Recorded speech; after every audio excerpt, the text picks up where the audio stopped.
présentation sera suivie d'une période de questions. Vous pouvez afficher les questions que vous avez dans notre boîte de questions et n'utilisez pas la boîte de clavardage pour vos questions. Les questions sur le sujet de ce soir auront la priorité. Cette conférence sera enregistrée et affichée sur le site web des Jésuites du Canada. Je donne la parole à José qui va vous donner des précisions sur l'interprétation. Je parle maintenant français pour permettre aux francophones d'avoir accès à de votre préférence. Si vous êtes sur un ordinateur, dans les commandes de votre webinaire, cliquez sur Interprétation, sur le bouton Interprétation, et après, cliquez sur la langue que vous souhaitez entendre. Si vous êtes sur un appareil mobile, dans le contrôle de votre réunion, appuyez sur les boutons avec les 3 petits points au plus, et après, appuyez sur Interprétation de la langue. Finalement, appuyez sur la langue que vous souhaitez entendre. C'est important de se souvenir que l'interprétation linguistique n'est pas disponible lorsque vous accédez à Zoom sur un navigateur web. And 3 final points, as Pat said, you can ask questions to the question and answer button, also at the bottom or top of the screen, depending on your device. And questions, Comme on l'a again, dit, vous pouvez inscrire vos questions dans la boîte des questions et réponses et non pas dans la boîte de clavardage, le chat. Et l'événement enregistré sera affiché dans 48 heures, non pas demain, mais dans 48 heures sur le site web des Jésuites du Canada. Si vous avez des questions, adressez-les à moi-même. Nous commençons cette soirée en reconnaissant les peuples autochtones de tous les territoires sur lesquels nous nous trouvons aujourd'hui. Même si nous nous réunissons sur une plateforme virtuelle, prenons un moment pour reconnaître l'importance des territoires où nous nous disons chez nous. Nous le faisons pour réaffirmer notre engagement et notre responsabilité pour améliorer les relations entre les Premières Nations et l'amélioration de notre propre compréhension des peuples autochtones et de leur culture. D'un océan à l'autre, nous reconnaissons le territoire ancestral non cédé de tous les Inuits, de tous les Métis et de tous les membres des Premières Nations qui vivent ici. Nous reconnaissons les torts et les erreurs du passé et nous nous engageons chacun à notre manière à aller de l'avant dans un esprit de réconciliation et de collaboration. J'ai maintenant le plaisir de vous présenter de nouveau le Père James Martin. Il est membre de la Compagnie de Jésus et il intervient souvent dans les médias américains et internationaux. Il a été interviewé par le New York Times et le Wall Street Journal et il est apparu sur tous les grands réseaux américains et sur d'autres supports comme le Colbert Report. Le Père Martin va nous parler de l'un de ses nombreux livres dont le titre en français est Bâtir un pont, l'Église et la communauté LGBT. Et comment ce pont doit être construit sur le respect, la compassion et la délicatesse. Merci mon Père d'être des nôtres ce soir. Merci à vous, Patricia. Merci, José. Merci aux Jésuites du Canada. J'aimerais aussi reconnaître le territoire. Je suis sur le territoire des Lenni Lenape, dans l'État de New York. Et je pense que c'est une très belle tradition que vous avez au Canada et je veux m'y associer. Je suis très heureux d'être ici ce soir. J'aimerais vous dire quelques mots à mes amis francophones. Français meilleur. Ma mère était un professeur de français, mais je suis heureux que nous avons the translators tonight. For the English les interprètes ce soir, pour les anglophones, je vais peut-être parler un peu plus lentement que d'habitude, non seulement parce que je relève d'une intervention chirurgicale qui était mineure et qui a très bien réussi, mais aussi pour simplifier la tâche des interprètes. Et je leur suis reconnaissant de leur aide ce soir. Si je pouvais, j'aimerais donner toute ma présentation en français, mais mon français est un peu rouillé. Nous allons parler ce soir de bâtir un pont entre l'Église institutionnelle et la communauté LGBT. Et j'aimerais le faire en 2 temps essentiellement. La première partie sera mon expérience personnelle de cet itinéraire et ensuite ce sera 3 passages de l'Évangile dont je pense qu'ils peuvent nous aider toutes et tous dans nos rapports avec les personnes LGBTQ. Alors, ma mère était une professeure de français, mais j'aimerais vous parler de ma propre histoire dans le ministère, un peu pour me situer. J'ai grandi à Philadelphie. Je ne vous raconterai pas toute ma vie, rassurez-vous. Dans une famille qui n'est pas particulièrement religieuse, mais une famille catholique. Je suis allé à l'école de commerce de l'Université de Pennsylvanie et la compagnie vient d'annoncer aujourd'hui. Donc, j'ai travaillé pour General Electric pendant 6 ans dans la ville de New York et dans le Connecticut. Je suis entré chez les Jésuites en 1988 et c'est là que commence mon histoire. Dans le cadre de ma formation chez les Jésuites, j'ai travaillé avec bien des gens qui étaient dans la marge de la société ou qui se sentaient dans la marge de la société. Comme plusieurs d'entre vous le savent, parce que vous connaissez les Jésuites au Canada, une bonne partie de notre formation se fait avec des gens qui sont dans la marge, dans la périphérie, comme dit le pape François, qui sont pauvres, malades. Alors, au début de ma formation comme novice jésuite, j'ai travaillé avec des personnes qui étaient à l'hôpital. C'était un hôpital géré par les Sœurs Grises, donc fondé par Marguerite Diouville. Des personnes qui étaient gravement malades. Et j'ai travaillé à Kingston, en Jamaïque, avec les sœurs de Mère Teresa dans un centre palliatif. Et j'ai travaillé aussi avec des sans-abri à Boston, ça dans les 2 premières années de ma formation jésuite. Donc, tout de suite, j'ai travaillé avec des gens qui se sentaient dans la marge. J'ai étudié la philosophie à l'Université Loyola de Chicago et pendant que j'étais là, je travaillais avec des membres des gangs de rue pour les aider à à gérer un peu leurs conflits, mais c'était surtout présent, ces personnes-là. Et j'ai travaillé avec des sans-abri pour les aider à trouver un emploi.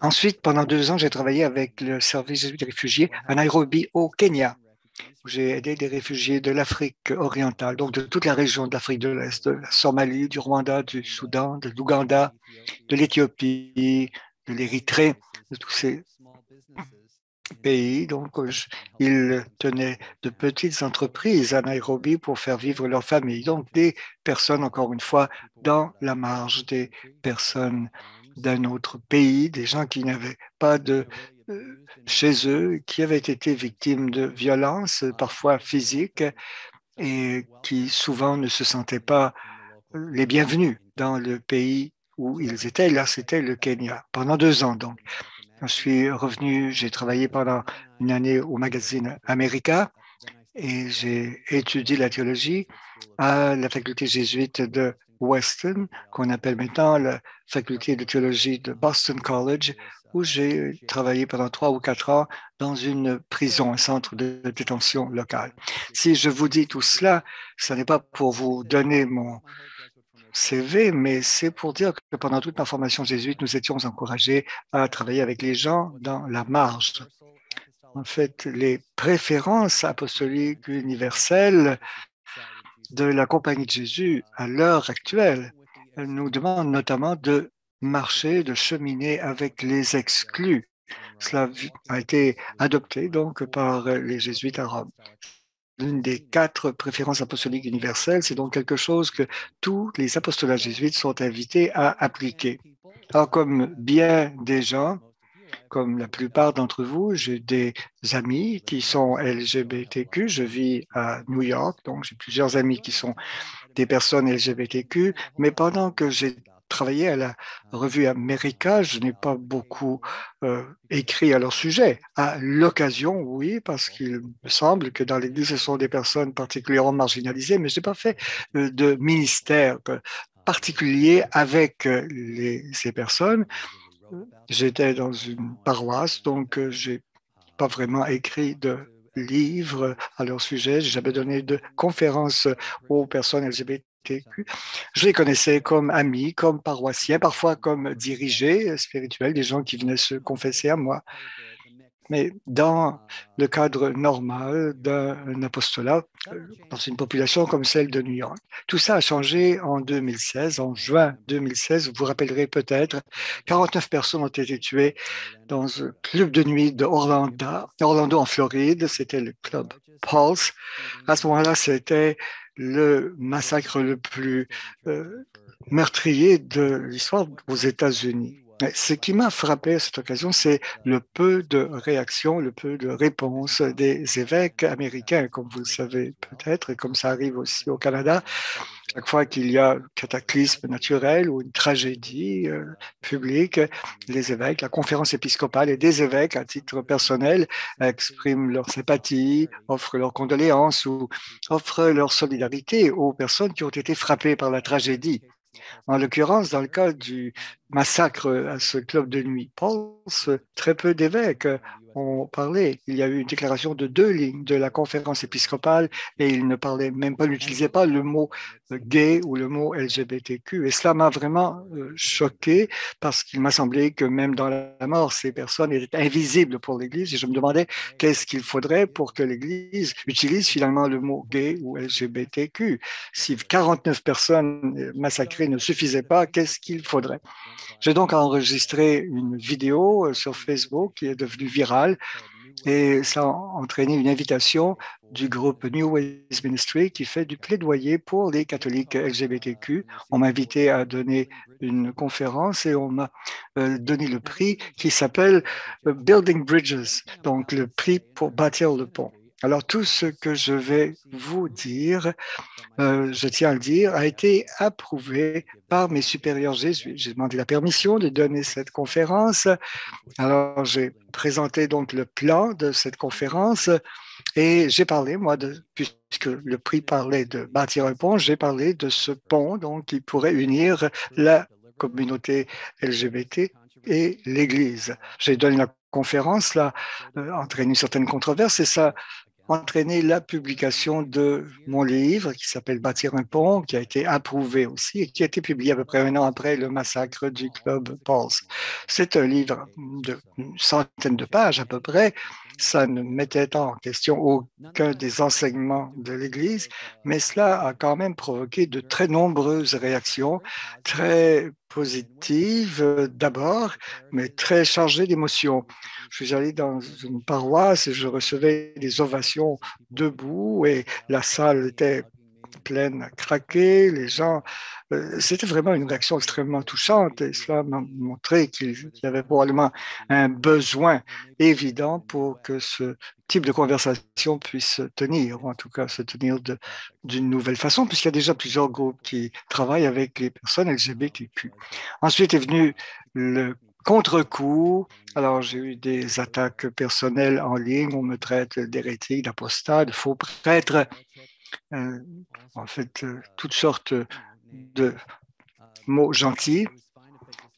Alors, moi, je n'ai pas d'objection à ce que les gens ne soient pas d'accord avec le livre, mais pour les attaques personnelles, c'est autre chose. Alors, j'ai dû annuler des conférences. Si vous allez en ligne, vous allez trouver certaines de ces choses. Et encore une fois, je ne remettais en question aucun des enseignements d'Église. C'est devenu même vicieux et cela m'a rappelé à quel point l'homophobie, à quel point il y a de rage à ce sujet et à l'égard des personnes LGBTQ catholiques. Alors, différents archevêques, des cardinaux m'ont invité dans leur diocèse, l'archevêque de Chicago, par exemple, le cardinal Wilton Gregory, qui était à ce moment-là l'archevêque d'Atlanta, ils m'ont invité dans leur diocèse pour montrer leur appui. Ils m'ont demandé de prendre la parole. Et en 2018, j'ai été invité par le Vatican à parler à la rencontre mondiale des familles. Ce qui était un grand événement, c'était la première fois qu'ils avaient utilisé même le mot LGBT dans l'une ou l'autre de leurs conférences. Et le Vatican a choisi le sujet de ma conférence, c'est de montrer comment on peut témoigner du respect aux personnes LGBTQ et à leurs familles dans les paroisses. Mais cette conférence a aussi fait controverse et on a même organisé une conférence alternative pour protester contre la conférence. Pour certaines personnes, le Vatican n'était pas assez orthodoxe, semble-t-il. Et alors, j'ai commencé donc à faire ce travail. J'ai donné des conférences comme celles que je donne aujourd'hui dans les paroisses, les écoles, ou même j'ai des entretiens personnels. J'ai fait beaucoup de ministères sur Zoom aussi, à cause de la COVID. Et en 2019, c'était avant la COVID, mais en 2019, j'ai été invité à une audience avec le pape François. Nous avons passé une demi-heure au palais apostolique et nous avons parlé de cet apostolat auprès des personnes LGBTQ. Je n'aurais pas pu dire ça il y a 2 mois parce que je peux le faire maintenant parce que j'ai reçu une note il y a 2 mois et dans cette note que j'ai reçue il y a 2 mois, il m'a demandé de poursuivre le ministère que je fais. C'est ce que je fais et une chose que je fais entre autres, c'est d'aider les écoles, les paroisses, comme je l'ai dit. Et ce que nous faisons aussi, c'est que je vais lancer un site web fondé sur une conférence que nous avons eue l'été dernier, Outreach, où nous avons réuni des praticiens et des gens qui travaillent dans le ministère pour les LGBTQ. Alors, ce sera un centre de ressources pour les personnes qui sont engagées dans ce ministère et pour les catholiques LGBTQ eux-mêmes. Ça, c'était à mon sujet. Pourquoi faisons-nous ce travail? Alors, nous faisons ce travail, entre autres parce que le pape François m'a demandé de continuer de le faire et en plus du fait que ce sont des personnes qui sont dans la marge et que les gens et que l'Église doit leur tendre la main.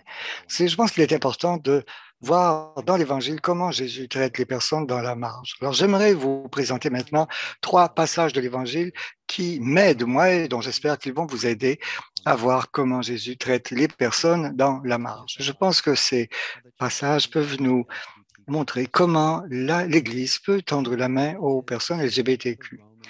La première de ces histoires est celle du centurion romain. Alors, il y a peut-être des gens d'un certain âge ici qui se rappelleront du Jésus de Nazareth de Franco Zeffirelli. Donc, en 1967, c'était Ernest Borgnine qui jouait le centurion romain, qui jouait ce rôle. Mais à Capharnaüm, c'est un village d'environ 500 personnes qui était la base de Jésus pendant son ministère. Nous ne connaissons pas tellement Capharnaüm, nous connaissons Bethléem, Nazareth et Jérusalem et même Jéricho. Mais Capharnaüm, nous l'avons un peu oublié, mais c'était vraiment la base d'opération de Jésus. À Capharnaüm, il y avait un centurion romain, quelqu'un qui était chargé de 100 soldats, 100 légionnaires romains. Et dans un des récits, c'est son serviteur qui va trouver Jésus. Dans une autre, il vient lui-même trouver Jésus et il demande à Jésus de guérir son serviteur. Et il dit à Jésus, tu n'as pas besoin de venir chez moi. Moi, je suis un homme qui est des hommes sous mes ordres et je dis à l'un, va, et il va, et je demande à un autre de venir, il vient. Je dis à un autre soldat de faire telle ou telle chose, il le fait. Et Jésus est étonné et l'homme lui dit, Seigneur, moi je ne suis pas digne que tu viennes sous mon toit. Dis un mot simplement et mon serviteur sera guéri. Alors c'est le mot que nous disons nous-mêmes à la messe tous les jours. Moi je vais à la messe tous les jours et vous voyez que nous citons pendant la messe, nous ne citons pas Marie, Joseph, nous citons un étranger, un païen, un Romain, donc à la messe. Et Jésus entend cela, dit jamais je n'ai trouvé une si grande foi en Israël et il guérit son serviteur. Alors, quelle est la portée de cette histoire? Bon, généralement, ce que dit la tradition, et c'est vraiment très vrai, c'est que Jésus a l'autorité sur le mal et la maladie. La parole de Jésus suffit pour modifier les choses. La parole de Dieu est la parole créatrice. Alors, dans la Genèse, par exemple, Dieu dit que la lumière soit et la lumière apparaît. Donc, il ne s'agit pas d'une incantation magique, mais la parole de Dieu crée la réalité. Et Jésus dit que le serviteur soit guéri et il est guéri. C'est la puissance de guérison de la parole. La parole de Jésus donne un sens à son action et les actions de Jésus donnent un sens à sa parole. Alors, Jésus chasse les démons ou peut guérir les gens. Mais il y a un autre sens à ce passage, et c'est la façon dont Jésus traite quelqu'un qui est dans la marge. Cet homme, ne l'oublions pas, est un centurion romain, donc il est complètement extérieur au milieu juif, naturellement. Il n'appartient pas au peuple juif. Les gens de Capharnaüm lui auraient dit, écoutez, soyez gentils avec lui parce qu'il a construit notre synagogue. Si vous allez à Capharnaüm, vous pouvez encore voir les ruines de cette synagogue que ce centurion avait construit pour la population juive. Mais cet homme n'est pas juif. Il adore sans doute les dieux romains. Il a sans doute des dieux domestiques qu'il aura apportés avec lui de Rome. Il est un païen. Et comment Jésus le traite-t-il? Est-ce qu'il dit éloigne-toi de moi? Est-ce qu'il l'a traité de pécheur? Est-ce qu'il lui a dit tu n'es pas juif, je ne te parle pas? Est-ce qu'il lui dit tu es un pécheur? Non, il l'écoute. Il le rencontre, comme dirait le pape François, il l'accompagne et il le traite avec ce que le catéchisme appelle du respect, de la compassion et de la délicatesse. Et il fait l'éloge de la foi de cet homme. Jamais, dit-il, je n'ai vu une si grande foi. Et quand je pense aux personnes LGBTQ, je pense à tout ce à quoi ils doivent faire face dans l'Église et comment ils persévèrent malgré tout. Et jamais je n'ai vu une foi aussi grande. Jésus fait l'éloge de la foi de cet homme et il lui rend un grand service. C'est une première indication de la façon dont Jésus traite les personnes dans la marge, les personnes qui ont l'impression d'être à l'extérieur, d'être rejetées, qui se sentent exclus de la communauté. Il leur tend la main et il montre à ses disciples comment accueillir ces personnes. Ici, il n'y a rien qui dit dans le texte que cet homme est condamné pour n'être pas juif. Le deuxième récit, c'est l'histoire de la femme au puits. Et si nous entrons dans une histoire qui trouve certainement des échos particuliers pour les personnes LGBTQ, peut-être encore plus que celle du centurion romain. Jésus passe par la Samarie. Comme vous savez, les Samaritains et les Juifs avaient des querelles religieuses, en particulier pour savoir où était le meilleur endroit pour rendre un culte à Dieu. Les Juifs pensaient que c'était au temple de Jérusalem. Les Samaritains prétendaient que c'était sur le mont Garizim. Alors, Jésus traverse la Samarie et il y a une femme au puits. Là, dans l'évangile de Jean, et c'est là que cette histoire apparaît, nous dit qu'elle est là et que c'était l'heure du midi. Pourquoi Jean parle-t-il de l'heure? Ça semble un peu étrange. Pourquoi est-ce qu'une femme irait-elle au puits à l'heure la plus chaude du jour? Quand je travaillais en Afrique de l'Est, je voyais des femmes qui allaient aux pompes très tôt le matin quand c'était encore frais, alors qu'elles devaient transporter donc ces jarres d'eau. Donc, on n'y allait pas au moment où la chaleur était la plus lourde. Pourquoi est-elle là à l'heure du midi? Alors, Jésus arrive au puits et on découvre que la femme a eu 5 maris et qu'elle vit avec un homme qui n'est pas son mari. Elle est donc en situation irrégulière. Elle a ce que les gens disent un passé extrêmement chargé. Alors, pourquoi est-ce que Jésus devrait lui parler? D'abord, elle est samaritaine. Deuxièmement, elle est seule. C'est une femme qui n'est pas accompagnée. Et troisièmement, elle a toute cette histoire derrière elle. Mais comment Jésus la traite-t-il? Alors, dans l'évangile de Jean, ils ont l'un des dialogues les plus longs qu'on trouve dans les évangiles. Ils ont une très longue conversation, un très long dialogue. Et à un moment donné, dans cette conversation, Jésus dit, j'ai de l'eau pour toi. Je paraphrase ici, j'ai de l'eau pour toi et tu n'auras plus jamais besoin de venir à ce puits. J'ai une eau qui va te rassasier à jamais. Alors il dit, oui, je veux avoir de cette eau. Bien sûr, il parle de lui-même et il se révèle à lui comme l'eau vive.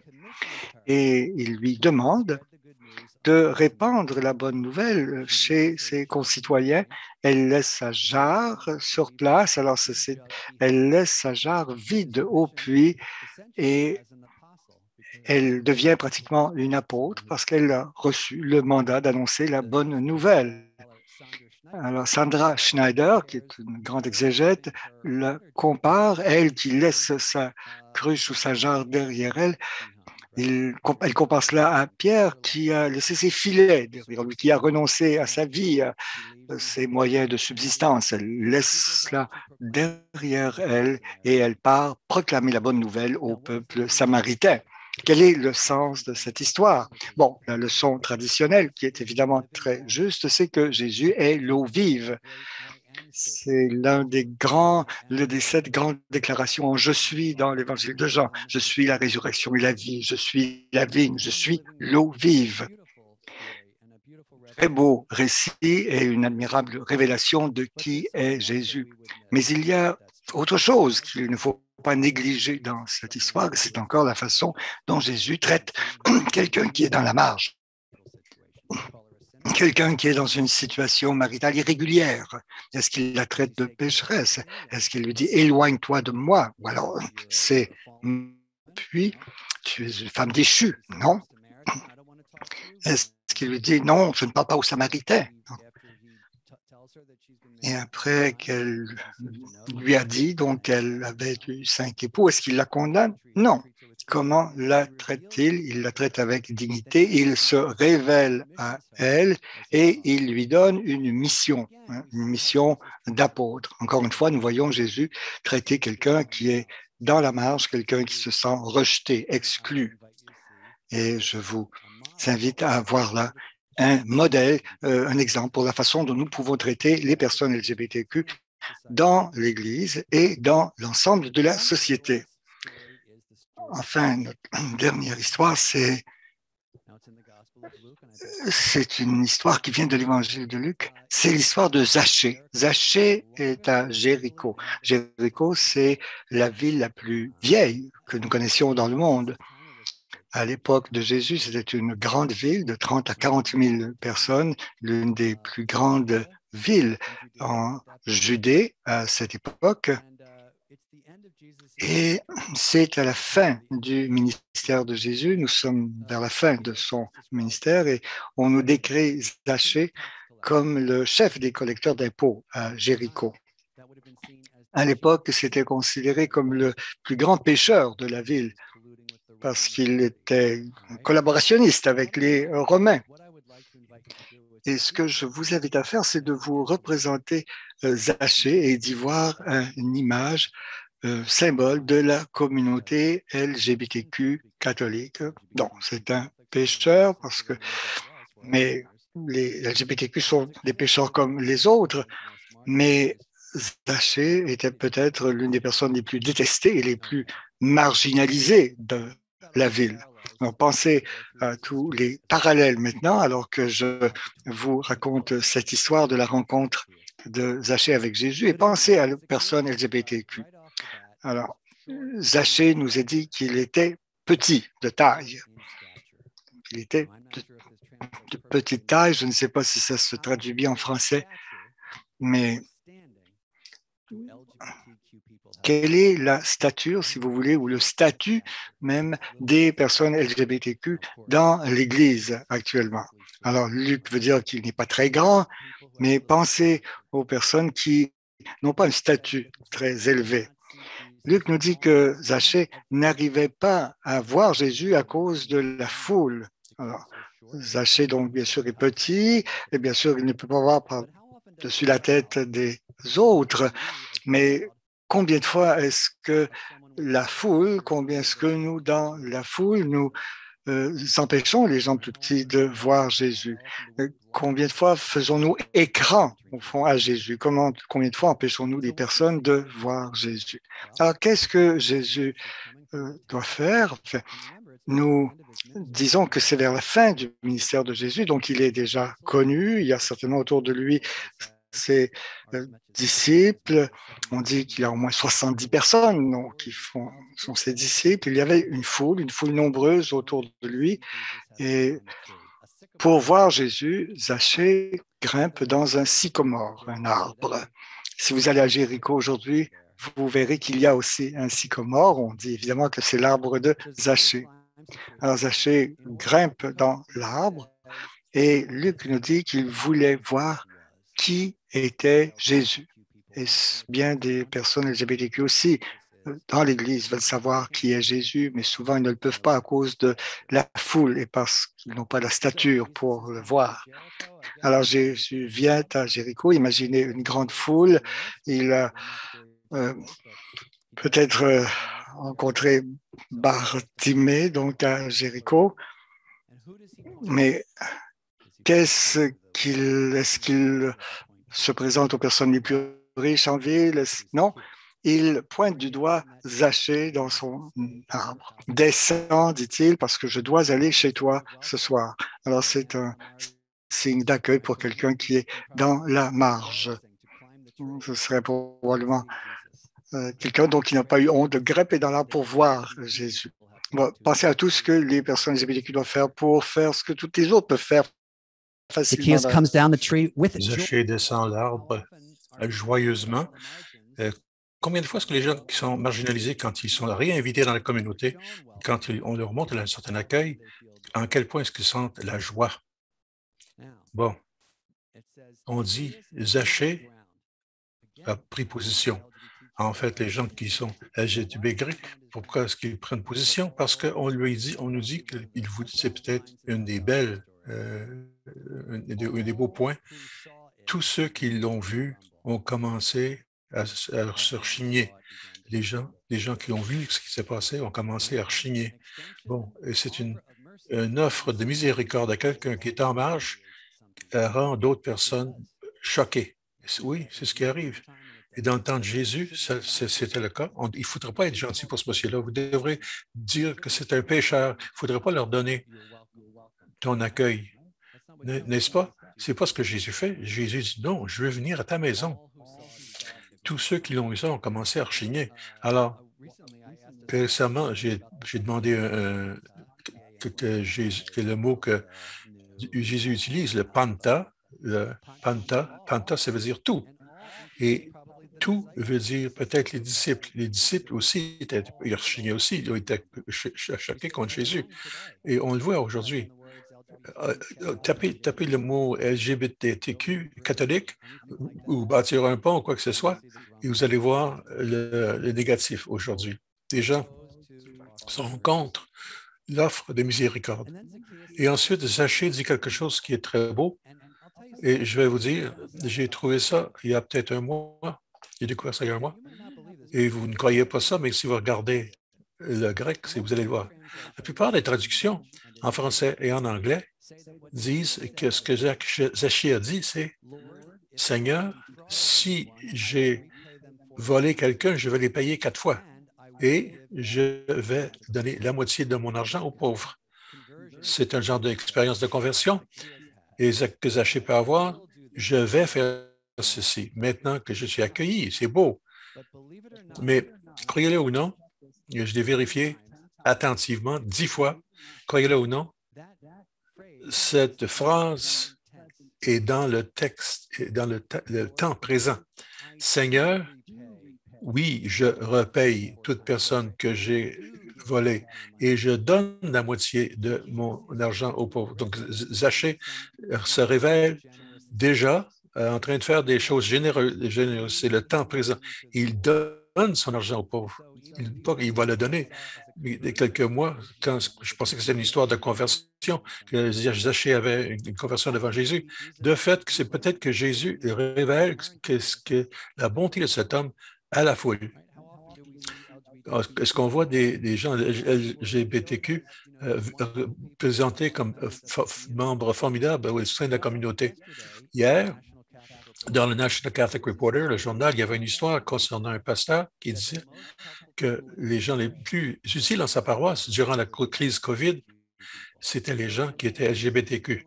Donc, c'est Jésus qui révèle la bonté de cette personne à la foule. Et Jésus dit ensuite, aujourd'hui, le salut vient à cette maison, à cet homme qui était un fils d'Abraham. C'est une très belle histoire. Et une fois de plus, c'est quoi le but de cette histoire? C'est l'accueil fait par Jésus. Jésus qui accueille quelqu'un, dont même les collecteurs d'impôts. Et je pense que si on le voit comme un symbole de la communauté LGBTQ, on voit qu'il y a deux places où on peut œuvrer dans ce ministère. On peut être avec la foule qui est Shrine et qui oppose l'offre de miséricorde, l'amour et la compassion que Jésus offre à Zachée. Ou bien encore, on peut être de côté de Jésus. Et quant à moi, je choisis d'être de côté de Jésus et de son offrande de miséricorde et de compassion. Nous avons un peu de temps pour les questions maintenant et j'ai hâte d'entendre ce que vous avez à dire. Je serais heureux de partager avec vous et répondre autant de questions possible, mais je voudrais partager pas seulement mon expérience personnelle pour vous me mettre dans ce ministère, mais je voulais également parler de trois histoires évangéliques qui ont beaucoup à nous apprendre concernant comment il faut rejoindre les gens qui sont exclus, imaginez. Alors, Patricia lui revient et je suis prêt à répondre à vos questions. Merci beaucoup. Ces histoires évangéliques nous ont donné beaucoup à réfléchir. Nous avons beaucoup de questions déjà. Première question concernant les acronymes. Dans ton livre, tu utilises LGBTQ et l'acronyme que nous voyons aujourd'hui, c'est 2SLBTQIA communauté. La communauté. Est-ce qu'il y a une préférence dans l'Église sur avec les lettres et pourquoi? Je pense que, merci Patricia, merci pour la question.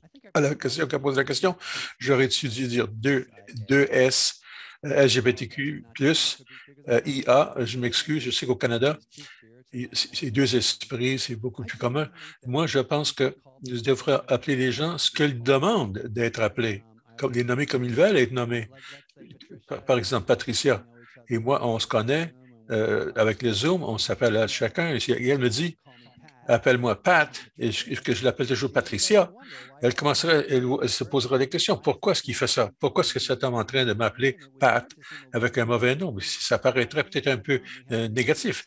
Je pense qu'il faut offrir à la communauté le même traitement, le même respect. Je pense que ça fait partie du respect. La réponse, c'est que dans l'Église, il n'y a pas d'expression unique. Habituellement, les gens utilisent LGBT, c'est tout. Mais quand j'ai écrit mon livre, même ça, c'était controversé. Certains groupes disaient que c'était satanique d'utiliser LGBT.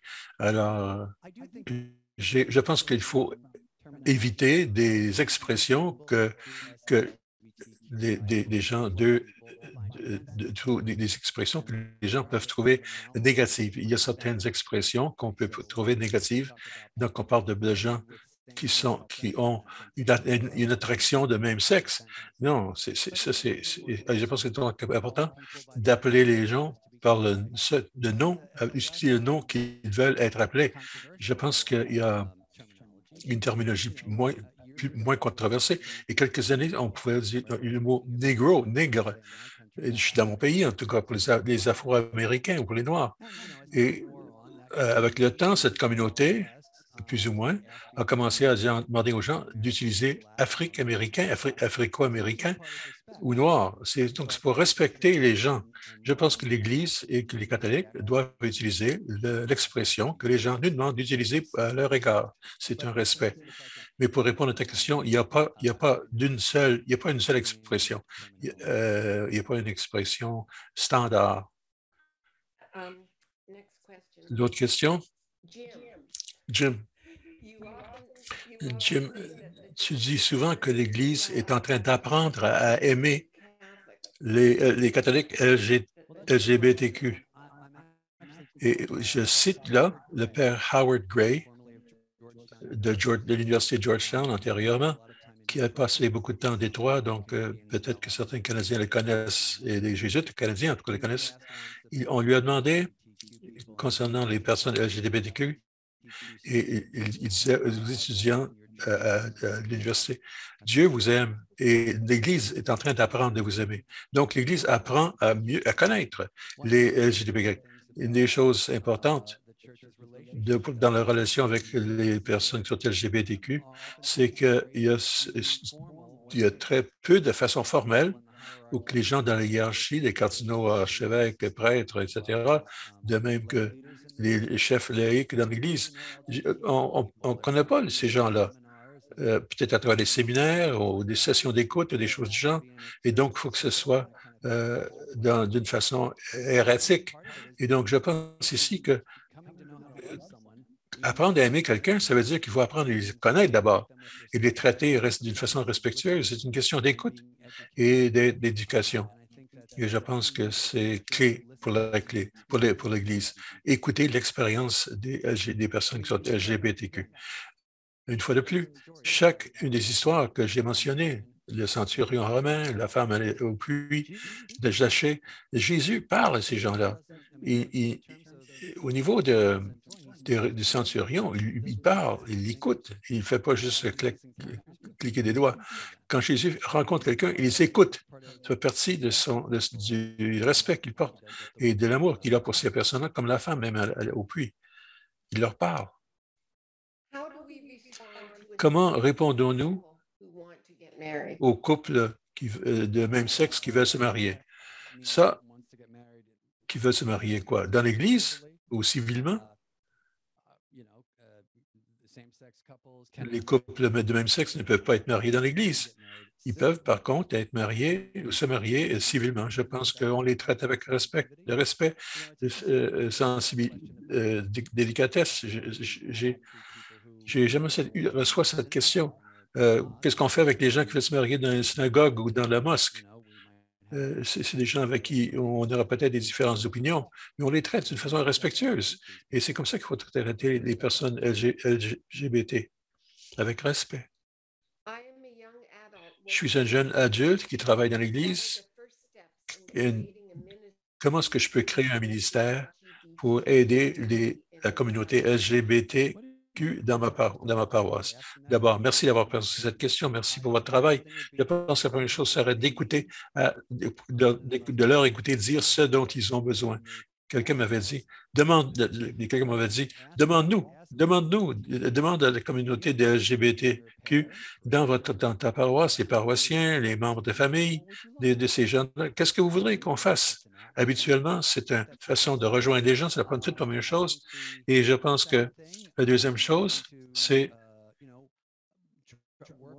travailler avec le leadership dans ta paroisse pour aider en ce sens-là, travailler avec le pasteur, l'équipe pastorale, des fois l'évêque, pour qu'ils sachent ce qui se passe. Et je dirais la troisième chose, c'est de vraiment plaidoyer pour eux. La communauté LGBT ont besoin de gens qui peuvent intervenir pour eux.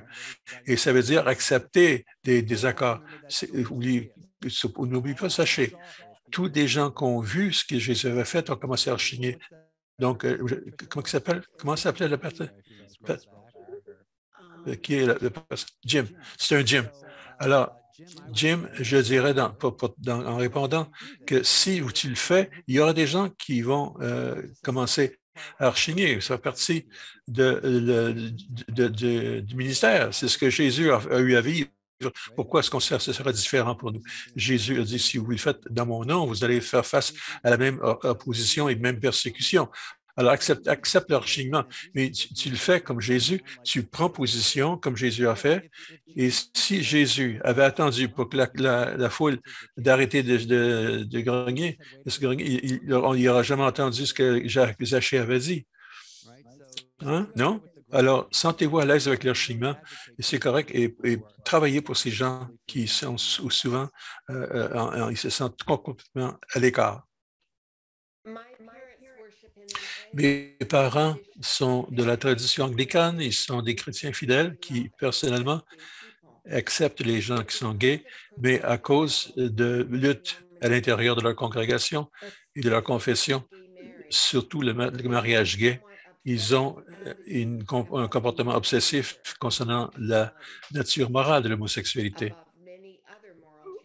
en plus d'autres défis moraux et des questions politiques. Comment est-ce qu'on peut guérir les blessures entre traditions chrétiennes quand il y a cette lutte sérieuse, mais qui n'est pas l'ultime question? Oui, c'est sérieux, mais pas ultime. Il y a tellement d'autres problèmes, des problèmes moraux même, des enjeux moraux. Et souvent, c'est la question de la personne qui est LGBTQ et la sexualité. On n'est pas aussi obsédé par le divorce, ni avec le sexe prémarital ou le contrôle des naissances ou les jeunes qui sont actifs sexuellement. Non, c'est la personne qui est gay. Et donc, la première chose à reconnaître, c'est qu'il y a beaucoup de homophobie qui est impliquée ici. C'est peut-être pas dans le cas dans ta famille, mais ça a été exprimé comme étant le problème moral le plus sérieux. Première chose, il faut se rappeler qu'il y a beaucoup d'autres enjeux moraux et il y a beaucoup d'autres places où la vie des gens n'informe pas ou exprime les pensées de l'Église. Beaucoup d'autres places. Personne ne se concentre là-dessus autant que d'autres. Deuxième chose qu'il faut faire, c'est d'écouter des gens et les voir comme amis. Une des raisons pour lesquelles nous ne sommes pas obsédés par le contrôle des naissances ou excluons des gens ou dire aux gens qui ne sont pas partis de l'Église pour les cibler, c'est que ces gens-là, la plupart des gens savent que des couples bisexuels ont décidé, ils ont déjà pris une position sur le contrôle de la naissance. On les connaît et dans la complexité de leur vie, nous les connaissons comme des personnes qui utilisent leur conscience autant que possible dans leur vie. Un des problèmes, c'est que nous ne savons pas où on arrive à mieux connaître des gens LGBTQ aussi bien. Alors, l'invitation, c'est de commencer à connaître ces gens-là. Il y a peut-être des gens dans votre famille, je ne les critique pas, je suis seulement que des gens, si on arrive à connaître des gens qui sont LGBTQ comme des gens de conscience aussi, on verra que il n'y a pas juste un seul problème dans l'Église, un seul problème moral dans l'Église. C'est utile et nécessaire pour les gens LGBTQ d'avoir une clarté, surtout dans l'Église. Comment naviguez-vous l'accueil et la clarté concernant les limites de cet accueil? Très bonne question. Je pense que ça concerne l'enseignement d'Église et je dirais quelques points.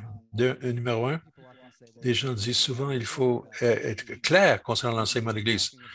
Il parle de les limites dans les mariages du même sexe, mais ce n'est pas le total de l'enseignement de l'Église pour les LGBT. L'enseignement de l'Église, c'est beaucoup plus vaste que ça. L'enseignement de l'Église, c'est Jésus.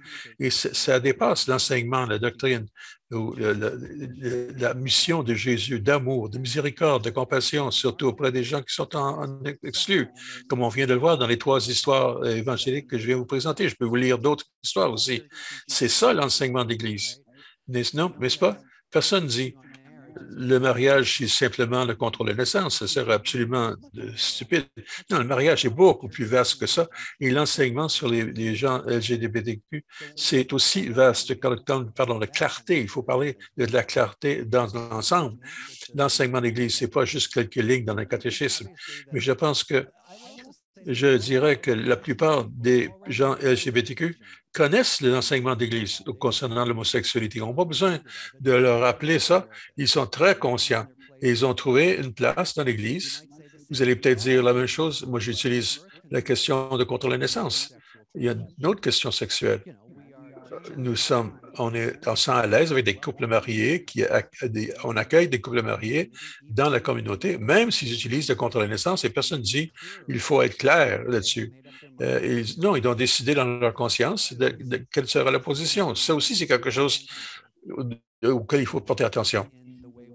Une différence dans la façon qu'on traite les gens gays, des gens qui sont bisexuels.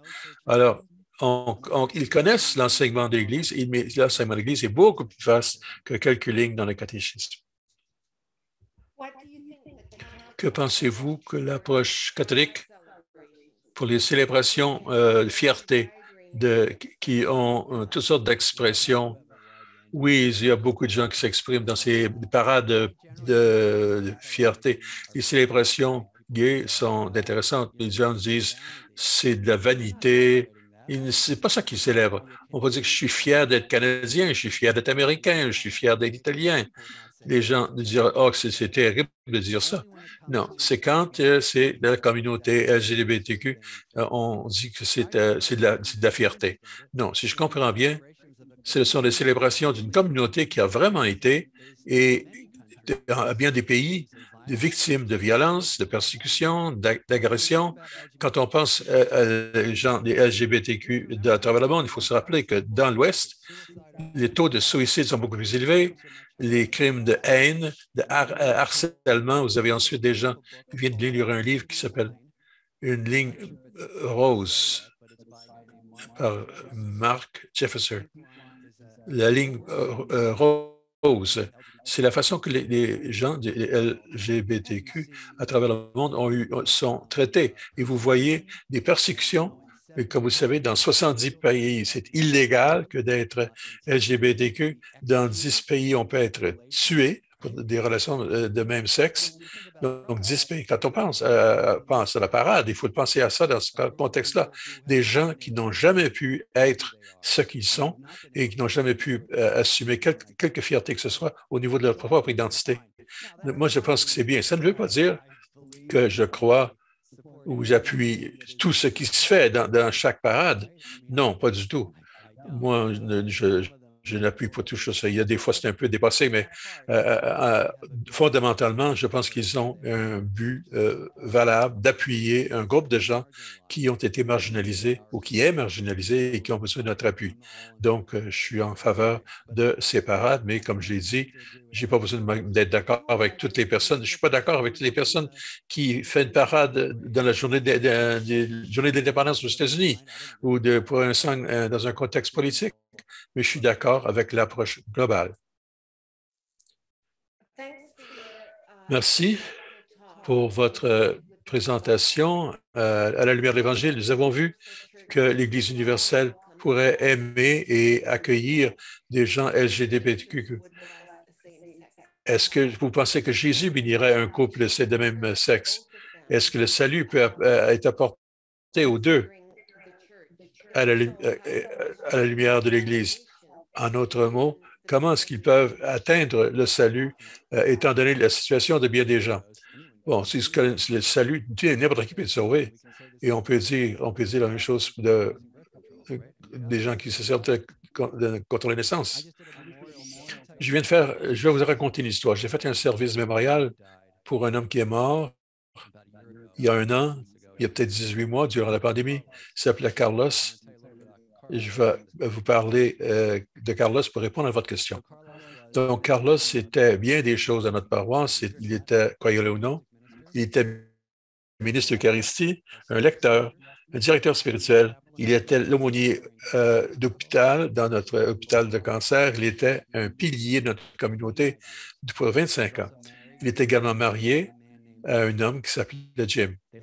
Ils ont vécu ensemble, ils s'aimaient mutuellement et quand Carlos a été analysé avec le cancer, Jim s'en est occupé. J'ai fait le service de mémorial il y a 2 semaines pour en souvenir de sa vie et je vois là leur relation comme étant un amour véritable. Et les gens dans la paroisse le voyaient aussi. Et si quelqu'un est au ciel, Carlos doit l'être. Alors, est-ce que Jésus aurait béni cette union? Je pense qu'il faut faire attention comme on dit, de rétroposer des choses comme ça, parce qu'il y avait la question il y avait de l'homosexualité dans le temps de Jésus, mais il n'y avait pas nécessairement des mariages de même sexe. Jésus bénissait des gens qui étaient à l'extérieur de la norme. Qu'est-ce qu'il fait au centurion romain, qui n'est même pas juif? Il ne faut pas oublier ça, il n'est même pas juif. Sinon, il l'a béni à travers la guérison du serviteur. Qu'est-ce qu'il fait à la femme au puits? Sinon, le bénissant en se révélant à lui. Qu'est-ce qu'il fait avec Zachée? Est-ce qu'il ne le bénit pas en venant à sa maison? Donc, je pense qu'il faut prendre ça au sérieux, la façon que Jésus traitait les gens qui étaient à l'extérieur. Je vais prendre 3 questions pour en faire une seule.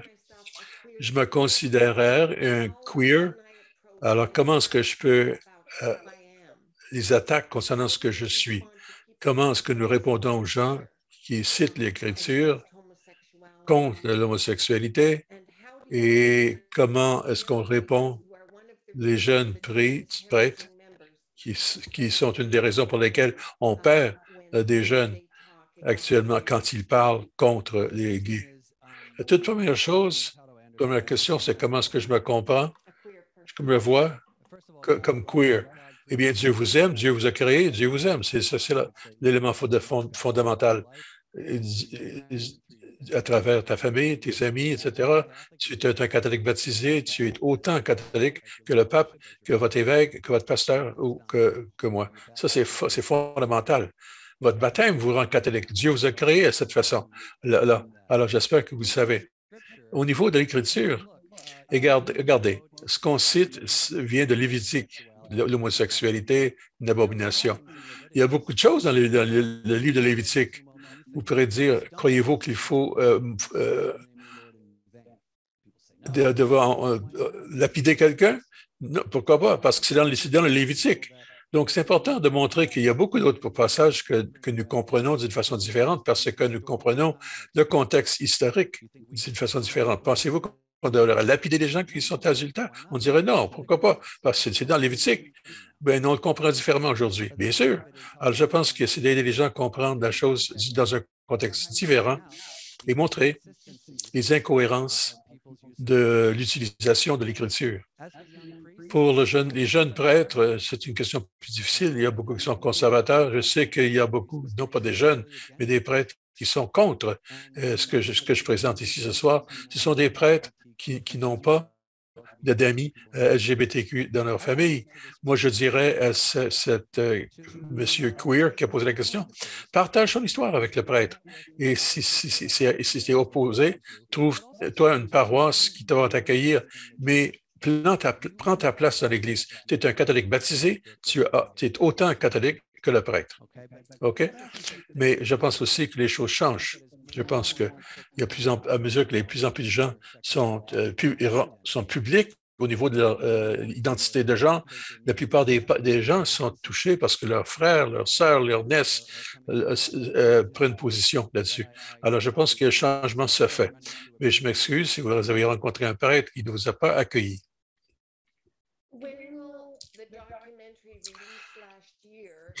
Quand est-ce que le document qui a été publié l'année dernière sera publié cette année? Un documentaire qui s'appelait Bâtir un pont, qui m'a suivi avec avec des gens de LGBTQ, a été au Festival de films de Tribeca. Maintenant, je suis rendu supposé un expert. On veut le vendre, ce documentaire, à un réseau, à une compagnie, et ensuite, ça va être dégagé et publié. Alors, on attend pour que ça soit rendu public dans les prochaines semaines. Je voudrais vous dire aussi qu'avant que nous terminons, peut-être que c'est une bonne façon pour clore, si tu es d'accord, Patricia, il y a un site web que je vais commencer. On a reçu un octroi pour un site web. Ça va être un genre de ressources pour les catholiques LGBTQ et ceux qui sont des ministres auprès. Je ne sais pas comment est-ce qu'on va le nommer, mais si vous suivez sur les médias sociaux, ça va être, vous allez voir, c'est emballant. Nous espérons avoir des ressources pour des paroisses canadiennes qui accueillent des écoles secondaires. Et donc, ça va être en anglais. Nous espérons avoir beaucoup de choses en français aussi, de même que d'autres langues. Donc, gardez les yeux ouverts pour ce site web. Merci. Alors, j'aimerais présenter votre livre pour que les gens le voient bien, parce que, évidemment, c'est un sujet qui mérite d'être plus amplement discuté. Si vous aimez vous procurer le livre du Père Martin, et soyez à l'affût parce que son prochain livre qui... alors voici le manuscrit de mon prochain livre.